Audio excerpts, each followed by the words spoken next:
Итак, дорогие друзья, с вами Петрова Елена, врач-нутрициолог. Сегодня говорим о метаболическом синдроме, о сахарном диабете, как его предотвратить и вообще как контролировать уровень сахара в крови. Про метаболический синдром все уже знают, извините, я повторяюсь, потому что забыла поставить запись. Про метаболический синдром знают очень многие, но это симптомокомплекс, в который входит повышенное артериальное давление, избыточная масса тела, то есть ожирение, повышенный уровень глюкозы в крови и нарушение липидного обмена. Как правило, высокий уровень плохого холестерина, если говорить по-простому. Вот это 4 основные симптома комплекса, которые есть в метаболическом синдроме. И понятное дело, что когда у человека есть избыточный вес, то нагрузка на его органы и системы многократно возрастает. Возрастает нагрузка на сердечно-сосудистую, на дыхательную, на суставы, опорно-двигательную систему. Эндокринная система рушится вся, да? Репродуктивная система, печень и желчевыводящие пути тоже самое, страдают очень сильно. Органы дыхания, потому что подпирает диафрагма, и места не хватает ни сердцу, ни легким нормально функционировать, и от этого еще и мозг страдает, память и внимание. Вот. Ну, то есть, но самое, пожалуй, опасное, это еще и то, что не только сердечно-сосудистый риск повышается у людей с метаболическим синдромом, с ожирением, но еще у них повышается и онкологический риск. Примерно в 4 раза повышается онкологический риск, особенно вот у женщин, это по ракам женской половой сферы. Почему?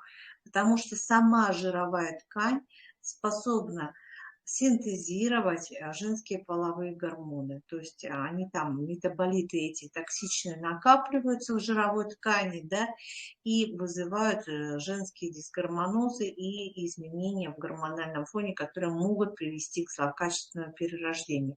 Та же самая причина возникает и у мужчин. И у таких мужчин тоже повышенные риски злокачествления, в частности по простате. То есть метаболический синдром сегодня – это комплексный фактор риска очень многих заболеваний и прежде всего сердечно-сосудистых и сахарного диабета второго типа. Вот. Каковы основные факторы риска развития метаболического синдрома? Ну, я думаю, это понятно. Это малая физическая активность, это избыточное употребление легких углеводов, быстрых углеводов, да, особенно избыточное употребление животных жиров, питание современными промышленно переработанными продуктами и трансжирами и так далее. Недостаток биологически активных компонентов пищи, о которых мы сегодня будем с вами говорить, как они помогают нам корректировать обменные процессы. Вот эти все комплексы являются основными факторами риска развития метаболического синдрома. А вообще, я сейчас хотела бы рассказать о том, как может развиваться сахарный диабет. Больше всего глюкозу требует мозг и самые работающие органы, по-хорошему мышцы, да? Но если мы еще мозгом как-то работаем, то вот с мышцами беда. Большинство людей, конечно, стараются вести сейчас здоровый образ жизни, но есть и большой процент людей, которые этот здоровый образ жизни не ведут. И, к сожалению, так как говорят, офисного планктона у нас сейчас очень много. Уж извините за этот термин, я никого не хочу обидеть, но люди, которые работают в офисах, практически не отрывают свою пятую точку от стула.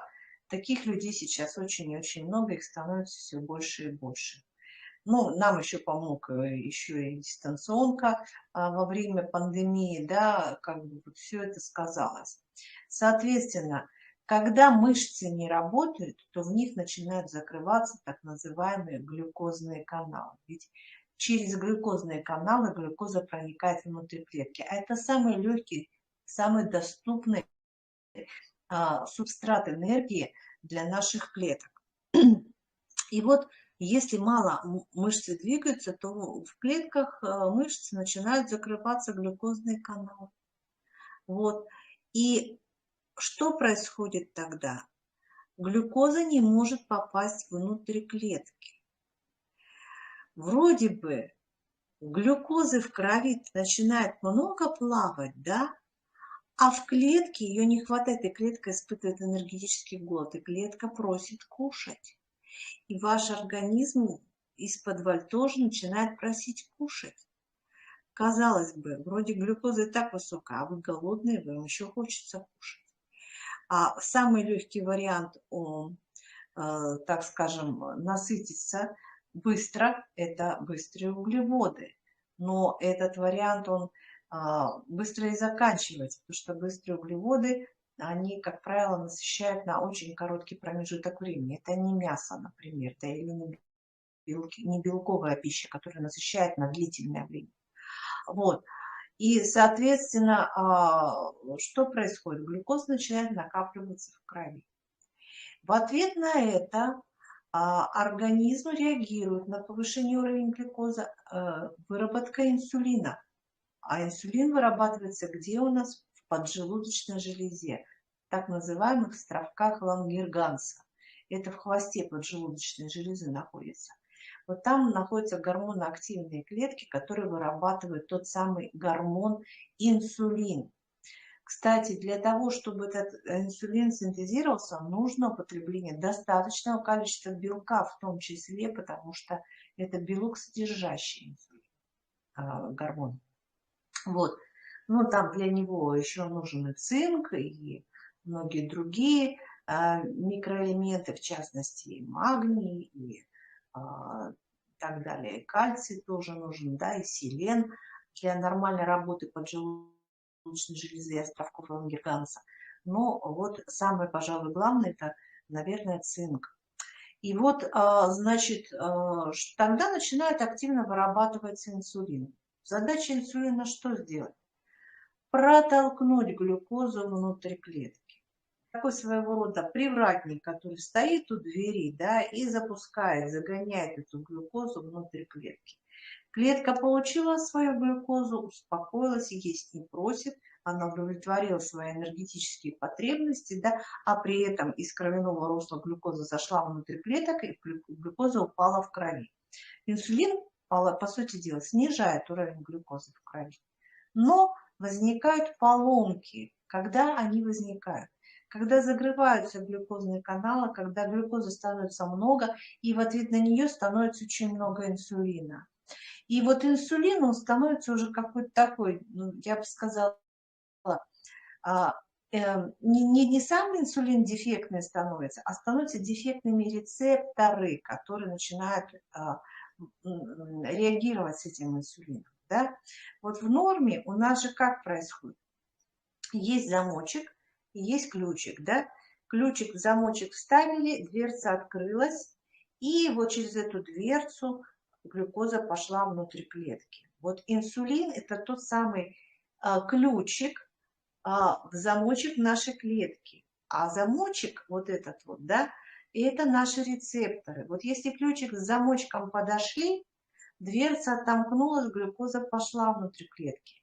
Но когда инсулина становится много, рецепторы становятся нечувствительны к инсулину. Я бы это, знаете, так образно нарисовала, как вот, знаете, заржавел замок, да, смазать его надо чем-то, чтобы дверца-то открылась. Так вот, в данном случае инсулин становится неспособным протолкнуть глюкозу внутрь клетки, потому что ключик-замочек не работает. И вот тогда инсулин начинает тоже расти в крови. Высокий уровень глюкозы и одновременно и высокий уровень инсулина. А глюкоза не может попасть внутрь клетки. А инсулин для клетки, по сути, не работает, замочек не работает, потому что рецепторный аппарат клетки не работает. Вот. Рецепторы становятся нечувствительны к инсулину, когда его становится слишком много.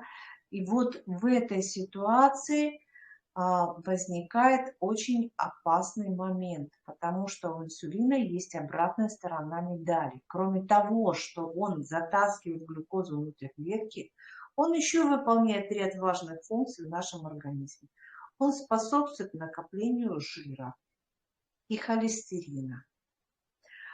Он, соответственно, такой, как скажем, гормон, который а, помогает наращивать вес, да, и жировую массу.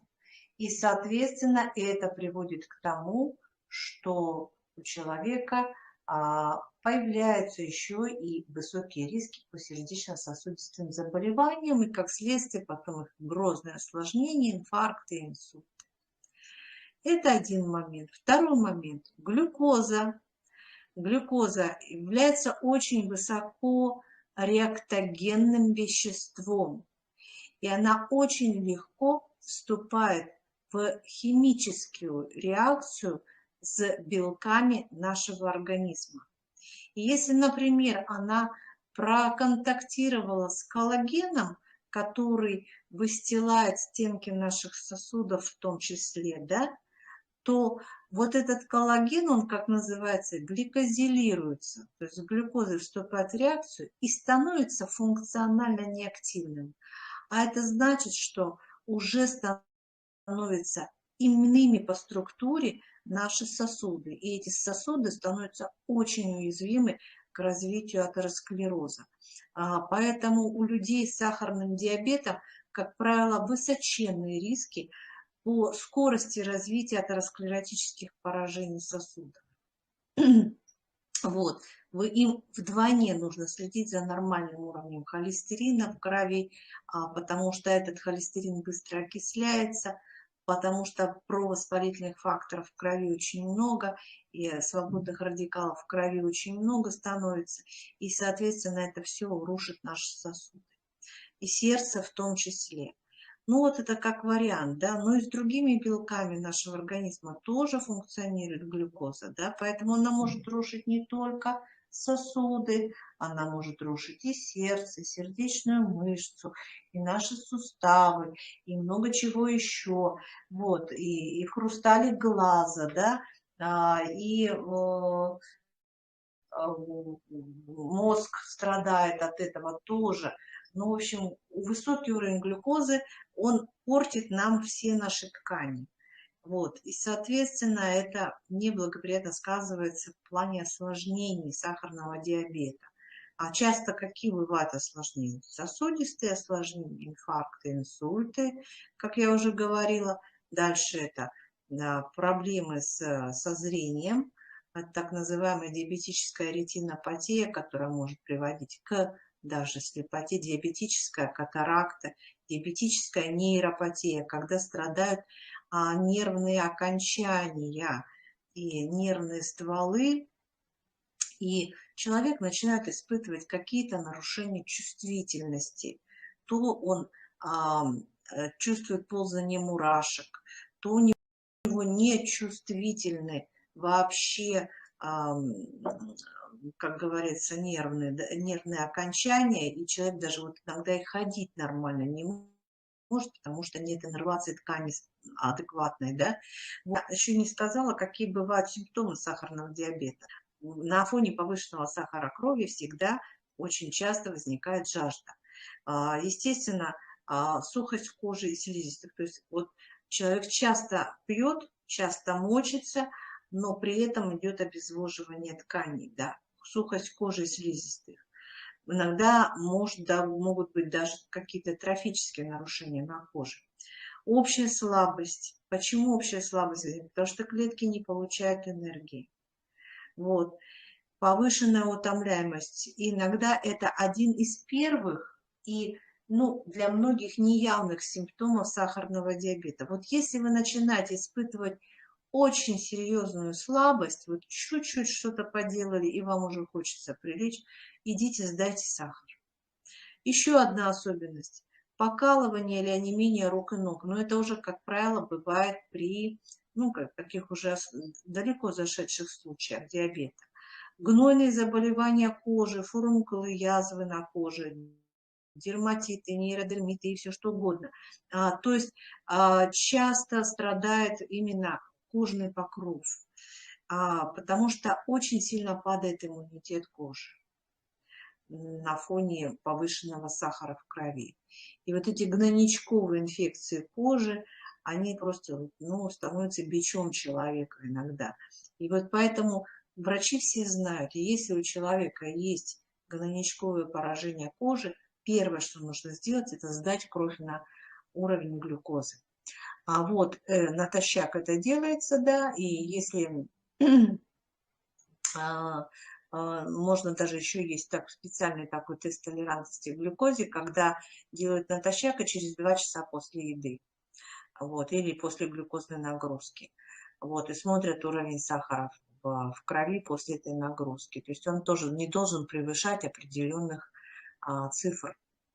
Вот если превышение идет уже и после еды, значит уже говорят о так называемом преддиабете, если натощак, например, сахар нормальный. Вот. Ну, что еще хочу сказать. При язвенной болезни, плохо заживающие язвы, это тоже повод сдать кровь на сахар. Прогрессивное ухудшение зрения, повод сдать кровь на сахар, естественно, да. Вот сколько симптомов сахарного диабета мы знаем, да. Ну, плюс, конечно же, избыточная масса тела и ожирение, это вот то, что характерно именно для диабета второго типа, который сопровождает метаболический синдром. Я сейчас не говорю о диабете первого типа, потому что он, как правило, развивается на фоне абсолютного дефицита инсулина.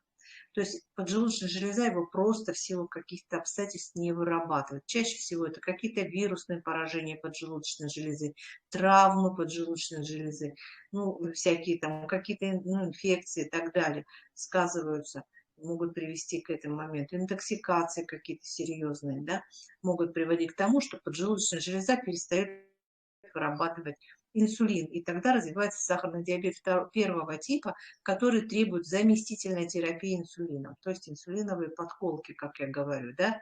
Но мы сейчас говорим о именно диабете второго типа. И, как правило, люди с диабетом второго типа – это люди полные или тучные, да, с элементами ожирения, избыточной массы тела.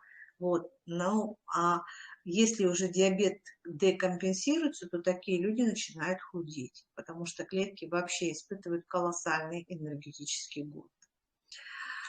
Вот, и на самом деле ключевым фактором вот и в лечении, ну и в профилактике сахарного диабета, конечно же, является питание. Здесь нужно ограничить потребление, а иногда и исключить быстрые углеводы совсем, уменьшить потребление соли до 3-4 грамм в сутки, то есть практически на столе должен быть недосол, уменьшить потребление животных жиров, острых блюд и алкогольных напитков.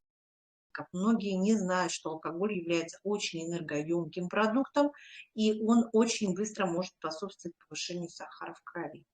А особенно вот вина всякие там и так далее, да. Питаться следует не реже 4-5 раз в день, то есть дробное питание людям с диабетом рекомендуется.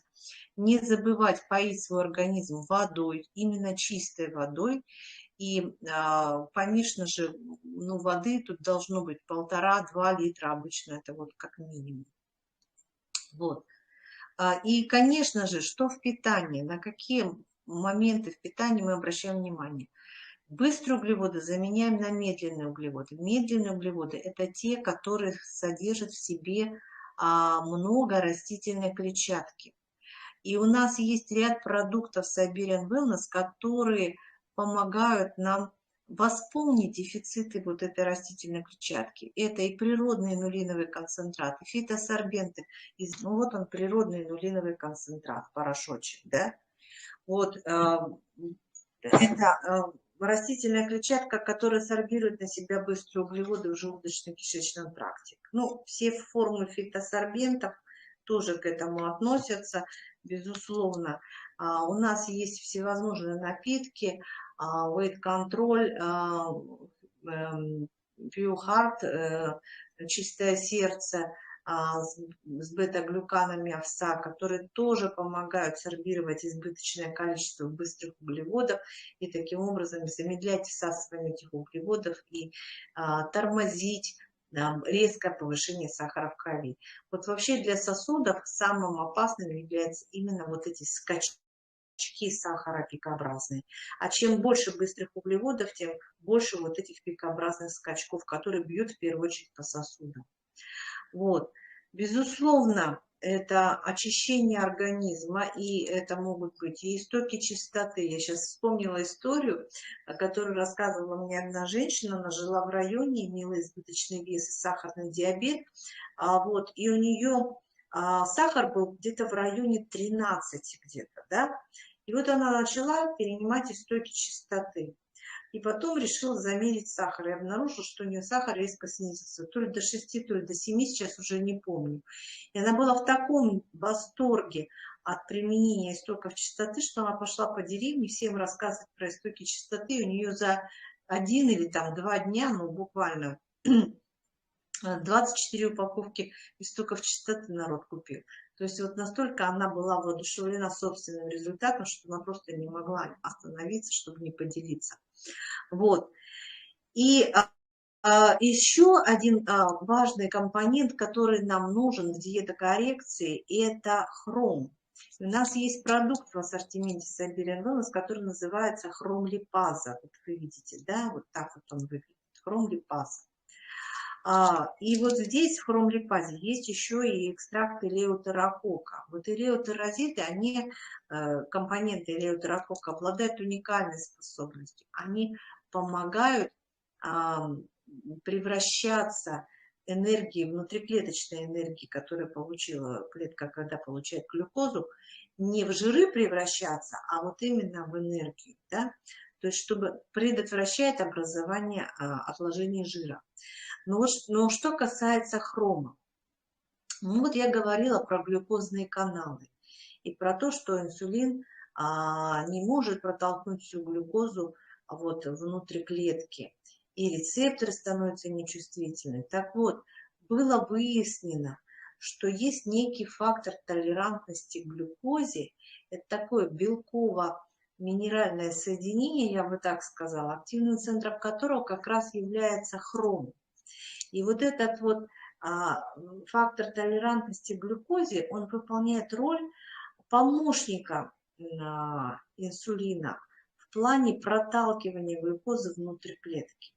И таким образом он ускоряет проникновение глюкозы, повышает энергетическое наполнение клетки и при этом еще и повышает чувствительность рецепторов клетки к инсулину, ну и глюкозе тоже.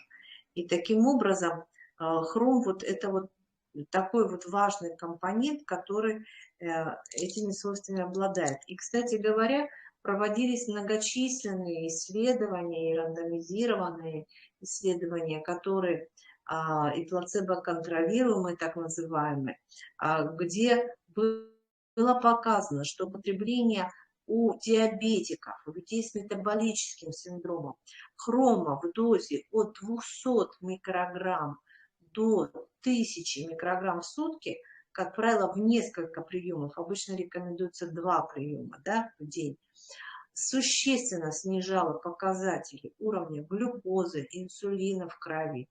У некоторых даже снижался индекс массы тела и снижалось соотношение в мышечной, ну, в теле, да, жировой массы и мышечной массы в сторону уменьшения мышечной, в сторону, вернее, в сторону увеличения мышечной, в сторону уменьшения жировой массы. То есть даже вот это соотношение значимое, оно тоже менялось на фоне приема хрома. Вот. Ну и понятное дело, если хром проталкивает глюкозу, клетка есть не просит, поэтому снижается аппетит. И, как правило, на хроме снижается еще и тяга к сладкому. Мне иногда задают вопрос, а почему у некоторых не снижается тяга к сладкому, вот пьют хромы и не снижается? А потому что, дорогие мои, есть еще ряд микро- и макроэлементов, которые тоже влияют на углеводный обмен. И одним из них является магний. Магний является важнейшим компонентом для рецепции наших клеток в плане повышения вот именно рецепторной активности к инсулину. Да?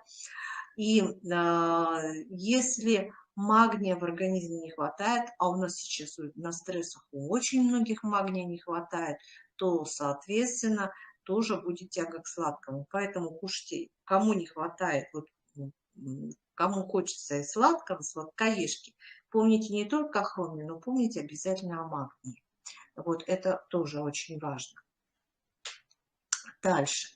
Ну, еще один важный компонент. Что делает хром? Я вам сейчас просто прочитаю. Уменьшает тягу к сладкому, способствует потере жировой ткани, активирует сжигание жира во время физических нагрузок. При сахарном диабете позволяет снизить дозировки противодиабетических препаратов, уменьшить количество инъекций даже инсулина. Действие хрома усиливается в присутствии витамина В3 или ниацина, или витамин ПП его еще называют, никотиновая кислота его называют. Вот это все, как говорится, однофамильцы. Дальше. Еще один важный компонент, который сказала, магний. Он играет вообще фундаментальную роль в нормализации уровня глюкозы в крови и повышении чувствительности к инсулину. Он необходим не только для мозга, не только для наших костей и мышц, но он и, нужен для лиц с метаболическим синдромом. И потребность в магнии у этих лиц очень высока, от 400, может быть, даже до 1000 мг в сутки. Еще один важный компонент, который очень важен, особенно для поджелудочной железы, для синтеза инсулина и для нормальной его активности, это цинк. Он необходим, как я говорила, для функционирования инсулина, повышает интенсивность распада жиров, способствует снижению уровня холестерина в крови, повышает сопротивляемость к инфекциям, что тоже немаловажно. Многие кожные вот эти гнойничковые инфекции, они с донацией цинка значительно ослабевают проявление. Вот. Еще один важный микроэлемент – это селен. Стимулирует дополнительный рост клеток поджелудочной железы, а значит способствует более интенсивному выработке инсулина.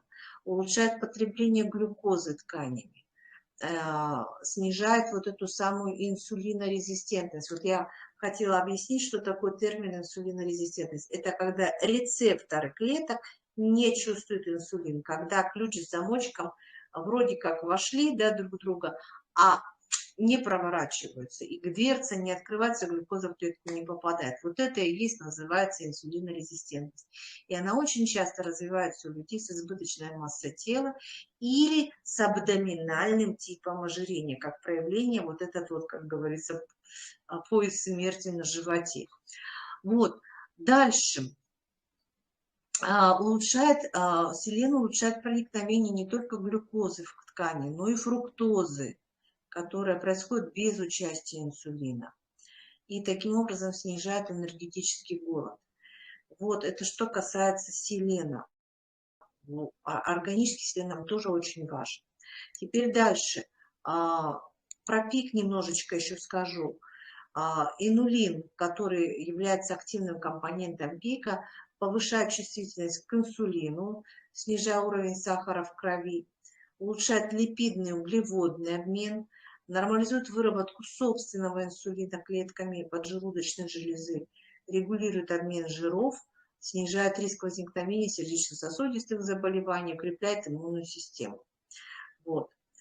И я бы, наверное, еще добавила информацию о нашем замечательном чае номер 9 «Углеводный контроль», потому что у него очень продуманный, богатый состав, в состав которого входит корень лопуха, люцерна, белая фасоль и побеги черники. И вот эти все травы, они обладают не только сахароснижающим действием, но и оказывают благоприятное воздействие на состояние самой поджелудочной железы, еще и обладает мягким антитоксическим действием, в частности, корень лопуха, а также влияет на орган зрения, это побеги черники, да, вот, и все это благотворно влияет. Еще карнитин хорошо действует на снижение уровня сахара в крови, на уменьшение жировых отложений, но на фоне физических нагрузок, еще хочу сказать, да, способствует жиросжиганию с физическими нагрузками. Вот. При этом он дает дополнительную энергию нашим клеткам. Карнитин – это тот, как бы так сказать, транспортный вагончик, который вот протаскивает многие там энергетически важные молекулы, в частности коэнзим Q10 внутри клетки для митохондрий, чтобы вот в эту топку их подкидывает, да, чтобы образовывалась вот эта самая энергия. Вот. И, кстати говоря, для образования энергии в наших клетках очень важен магний. Магний. И вот если магния мало, энергии тоже будет мало.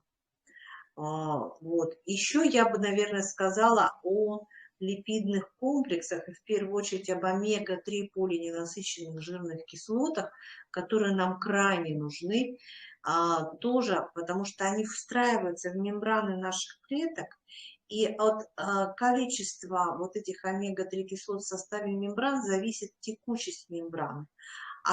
И чем более текучая мембрана, тем легче через нее проникают всевозможные вещества. И рецепция лучше осуществляется. То есть вот именно повышение рецепторного аппарата клеток, улучшение их чувствительности к инсулину и глюкозе тоже осуществляется за счет омеги-3. Вот все это в комплексе. Вот.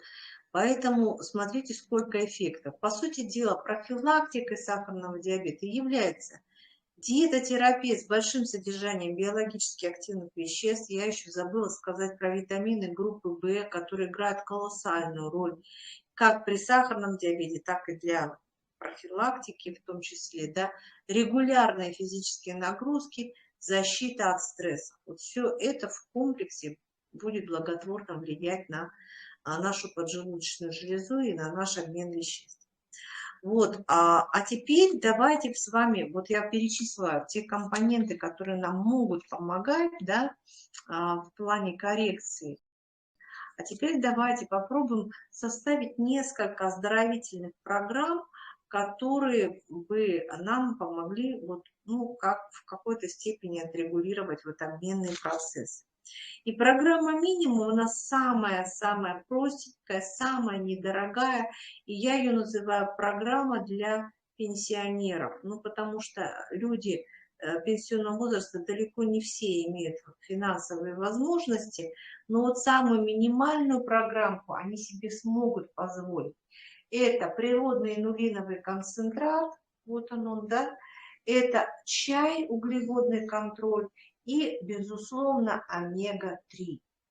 Любой вариант омеги, вот у меня, например, сейчас вот здесь вот ультра-омега есть, да, а я могу сказать, что и северная омега подойдет, и сибирский лёный омега-3 подойдет, то есть любой вариант омеги.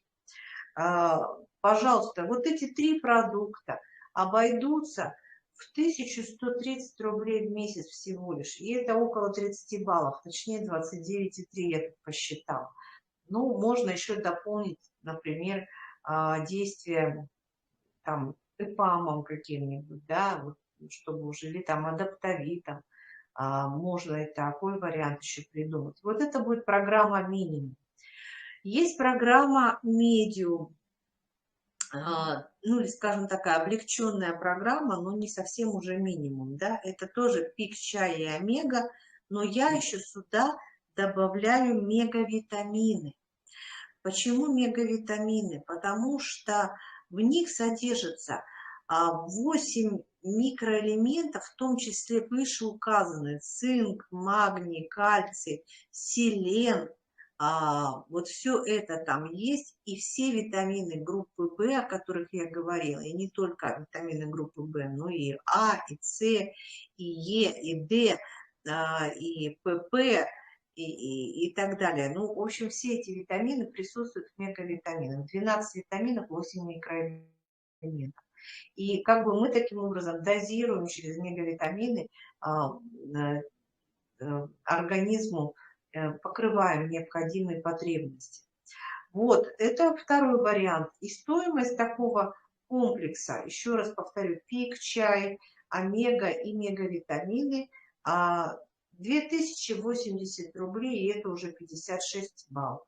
Ну вот, пожалуйста, вспоминаем еще наших любимых клиентов. Есть программа, которая называется «Клуб постоянства». Да?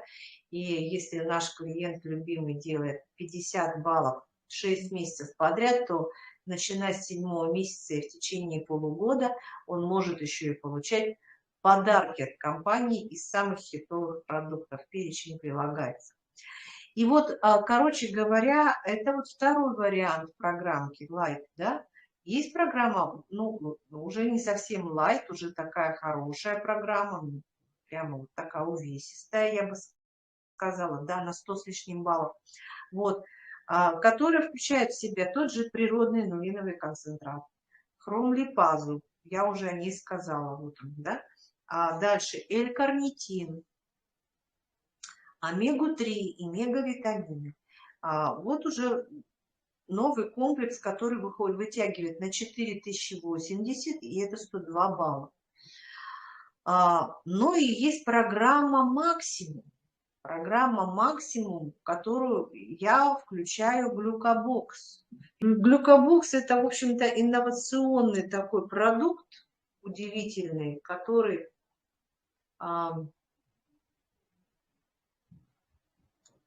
позволяет нам очень хорошо срабатывать на контроль именно сахара в крови.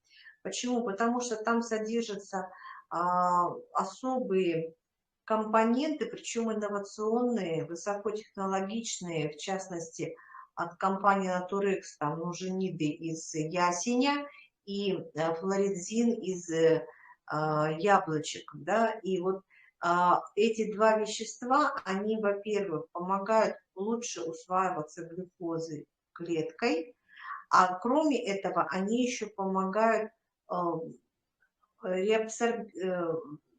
не дают всасываться обратному всасыванию глюкозы из кишечника и почек в кровь, да, и за счет этого идет прямой сахароснижающий эффект.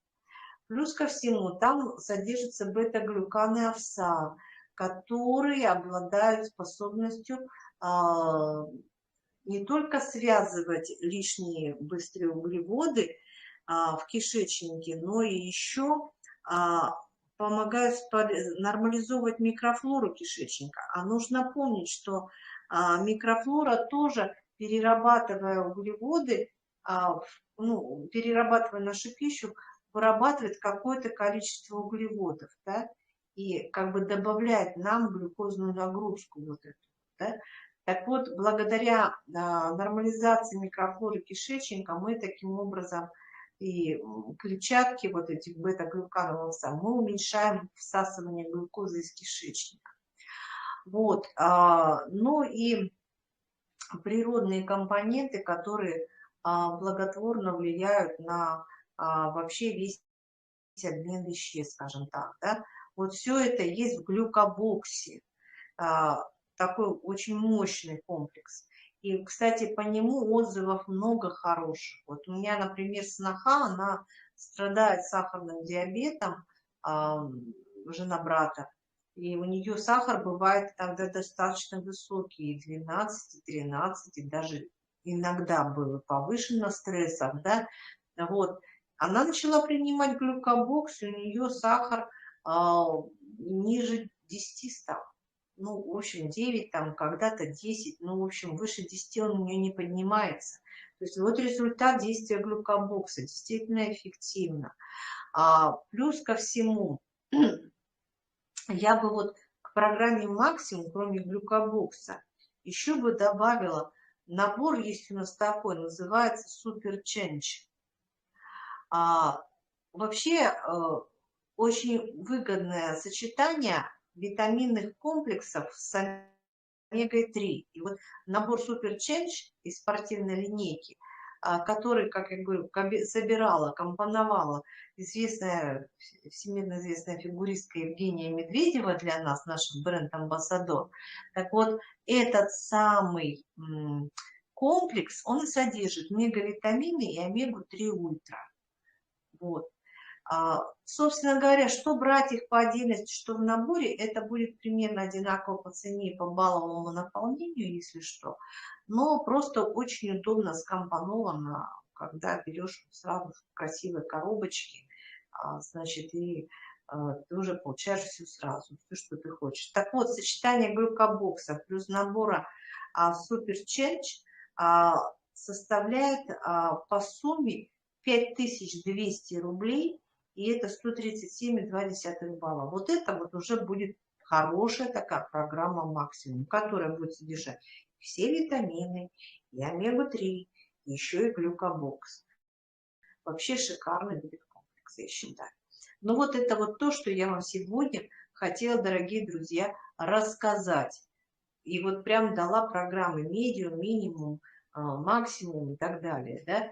Вот, выбирайте на свой вкус любую программу. Я сейчас еще раз повторю. Программа минимум, пик чай, углеводный контроль омега. Программа Light, пик чай омега, мегавитамины.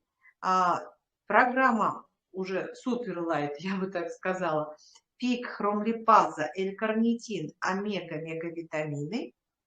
И, наконец, четвертая, это супер программа, ультра такая, максимум, да, глюкобокс плюс набор супер ченч, в который входят мегавитамины и ультра омега. Вот, пожалуйста, выбирайте на свой вкус, на свой кошелек, на свои возможности, на свои желания, как говорится, да, и пейте все это по своему настроению. И дай Бог, у вас будет здоровье. Но я, знаете, еще всегда говорю, что не забываем еще раз о профилактике. Физические нагрузки, регуляция питания с уменьшением быстрых углеводов и животных жиров и очень жирной пищи, антистрессовое воздействие, да, обязательно нужно помнить про это. Стресс губит нашу поджелудочную очень сильно и губит наши сосуды. Вот, поэтому вот на эти вещи обращаем внимание всегда. Ну, вот то, что я вам сегодня хотела рассказать. Здравствуйте, меня слышно? Да. Очень интересно было вас слушать. Мне интересно, вот эти картинки вы сделаете, нет? Вот это то, что там мини, максимум, вот это все. Я записать не записал просто, поэтому спрашиваю, чтобы могли выкладывать людям, рассказывать. То, что Хорошо, такие программы есть. постараюсь сделать картинки. Да. Угу. Кстати говоря, вот добавлю только, что мегавитамины можно заменять на другие ведь комплексы. У нас же много поливитаминных комплексов. У нас есть ритмы здоровья, у нас есть мамабоксы, которые содержат уже и мегавитамины, и омега-3. Ну, не мегавитамины, но как бы поливитаминный комплекс с минералами органическими и плюс еще и омегу-3. Почему бы и не их использовать тоже? Хороший насыщенный комплекс со 100% дозировками по потребностям. Вот. Поэтому можно как вариант не только мегавитамины использовать, но и другие. Пик как можно принимать? 3 раза в день или как? Вообще Можно и принимать 3, пик? вот людям с диабетом можно и 3 раза в день перед каждым приемом пищи за полчаса до еды по кофейной ложке. Можно и так принимать, ничего страшного. Можно принимать без перерывов, то есть как в качестве постоянного диет-фона. Да. Так, Петренко Ольга, да, хотела сказать? Да, Начала уже. Елена Алексеевна, я всегда слушаю ваши эфиры. Спасибо большое. На постоянной основе принимаю истоки чистоты классические. Вот приняла для себя решение, что полгода я буду принимать постоянно. Есть ли у этого комплекса достаточно мощное сахароснижающее действие, и можно ли добавить к этому комплексу мегавитамины? Или в этом нет необходимости? Если вы зеленые истоки чистоты принимаете, Зеленые, то да. да, можно добавить мегавитамины. Можно. Потому что у зеленых там формула 3, она такая, ну, не слишком уж богатая витаминами, да, там, ну, можно воспользоваться сочетанием таким. Вот, что-то вы еще про истоки хотели спросить. Насчет Да, сахароснижающего действия. Но я вот, да, да, я рассказала эту историю, может быть, вы, наверное, не слышали, когда я говорила, что женщина из деревни принимала истоки чистоты, у нее сахар с 13 до 6 или 7 снизился. Так она прям в восторге была. Вот. Поэтому вот, видимо, комплексно как-то воздействие на организм и стойкие частоты как-то вот опосредованно способствуют снижению сахара. Не у всех, наверное, не сразу, но это же зависит все очень индивидуально. Ну, вот такие вот яркие результаты мы иногда имеем. Да, спасибо. То есть две таблеточки мегавитаминов плюс и стойкие Да, частоты. да, можно. Не будет передозировки. Нет, нет. Спасибо большое. Я поняла. Очень, очень хороший ответ. Спасибо огромное. Мгм. Ну что, дорогие друзья, давайте, наверное, мы будем закругляться. И спасибо, что были со мной. Я, естественно, сохраню эфир. До свидания.